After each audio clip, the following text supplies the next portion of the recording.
Any and all emotions, no matter how seemingly negative they may be, whether it's fear or hatred or judgment or victim, perpetrator, rescuer dynamics, can be transmuted and transformed into love, kindness, care, and consciousness if you understand how to bring that about and how to transform them without being defined by them, destroyed by them, influenced by them, directed in your choices or behaviors by them, or distorted in your process of life by them. And we would suggest that in that dynamic, the dynamic of want and fear are basically synonyms, even though they are often even though they are often not seen as synonyms. If someone says, "Well, I'm feeling very afraid," and you were to say to them, "Oh, then you're in a state of want," they might say, not connect those dots. And if they were in a state of want and say, "Oh, I really want this to happen," and you were to say to them, "Oh, then you're obviously in a state of fear," they might say, "Well, no, I'm not afraid at all. I just really, really want this to happen." And I call that want my passion. And people don't tend to question either their passions or their wants for either their validity, their wholesomeness, their healthiness, their benefit to the world or to their lives or their relationships. And we learn often by trial and error in these dynamics. And that's not a requirement. We don't have to learn by trial and error by banging our shins on the coffee table in the middle of the night on our way to get a glass of water. We're not required to learn by pain or suffering, and until we develop enough of an infrastructure to actually support our learning process at a higher level than our current educational system does, then we will continue to bang our shins on the coffee table. And we could say that all of climate change is just that. Are collectively banging our shins on the coffee table of the symptomology of climate change that we have developed for ourselves as a sort of set of school books. It's our karma. We've created it as a karma, and now it's something we're being required to learn our way through and out of. So it's not a problem. And there is the possibility of global species collapse in this process.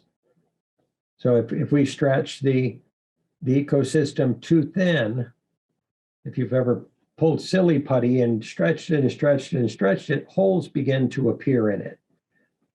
Well, if you stretch the resources and capacities of the ecosystem too thin, it no longer operates as a cohesive system that's constantly supporting itself and circulating and revitalizing itself.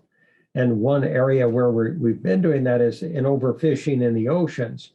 If we take all the fish out of the ocean, they're part of that systemic cycle.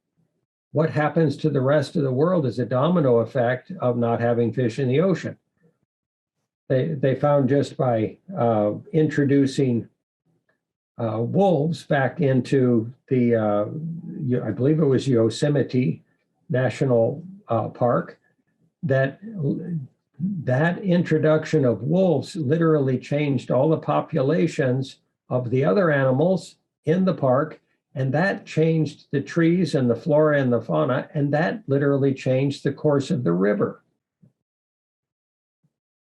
So how nuanced is this process of influence on our natural environment, and how necessary to understand and to optimally, accurately forecast the effects of our actions and choices in the world, so that we end up with a Garden of Eden, so to speak, rather than a ravaged, desolate, non-ecosystem.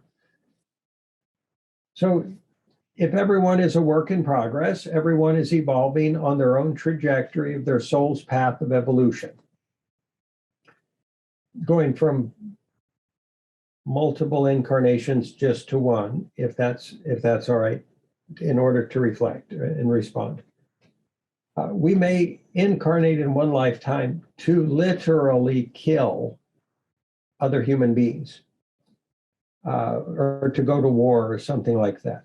Many would say, well, that's a wrong, bad thing. You shouldn't kill people. Nobody wants to incarnate and either kill people or get killed.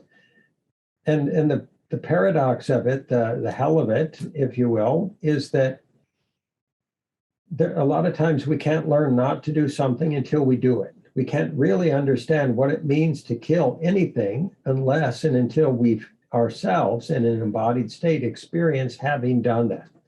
And we're not advocating killing, and we're not saying that it's a requirement from this moment on for humanity and its evolutionary developmental path and process. Because there are ways to get it across that don't involve actual killing.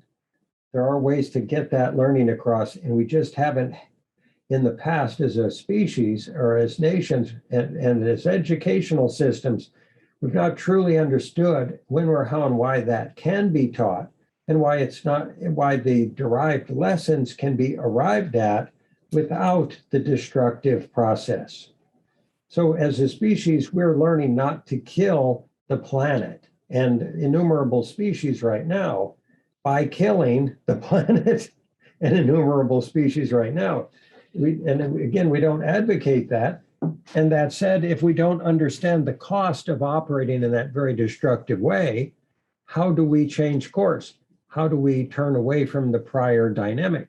There was a famous story of and I'm paraphrasing, if I get any of it wrong, please forgive me, folks. I believe it was either a Chinese or Japanese general that was a great general. They were really good at getting people killed or having their people kill a lot of people.